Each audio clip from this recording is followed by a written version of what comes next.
नागपूरमध्ये अवैध दारू तस्करीचं मोठं रॅकेट उघड झालंय. मध्य प्रदेशातून महाराष्ट्रात प्रतिबंधित विदेशी मद्याची वाहतूक आणि थेट 135 बॉक्ससह आरोपी रंगेहात पकडले गेलेत. नागपूर जिल्ह्यातील हिंगणा परिसरात राज्य उत्पादक शुल्क विभागाने मोठी कारवाई करत अवैध विदेशी मद्याचा साठा जप्त केला आहे. 9 एप्रिल रोजी भरारी पथकाला खात्रीशीर माहिती मिळाली होती की मध्य प्रदेश निर्मित आणि फक्त तिथेच विक्रीसाठी असलेली दारू महाराष्ट्रात बेकायदेशीररित्या आणली जात आहे.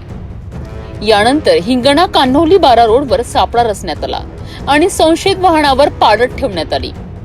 काहीच वेळात पांढऱ्या रंगाचं अशोक लेलँड बडा दोस्त वाहन दिसताच अधिकाऱ्यांनी ते थांबवले. तपासणी केली असता वाहनात 2 आरोपी आणि मोठ्या प्रमाणात विदेशी मद्य आढळून आलंय.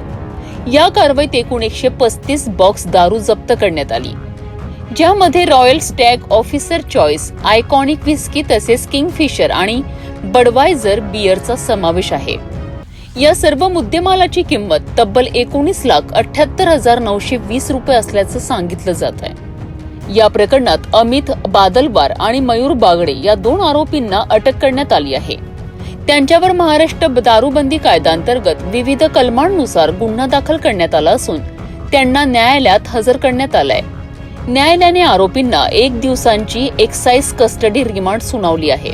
या संपूर्ण कारवाईमुळे नागपूरमध्ये चालणाऱ्या अवैध दारू तस्करीच्या रॅकेटचा पर्दाफाश झाला आहे.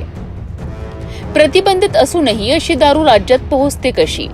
यामागे मोठं नेटवर्क आहे का? आणि सर्वात मोठा प्रश्न, या तस्करीचा खरा मास्टर माइंड कोण?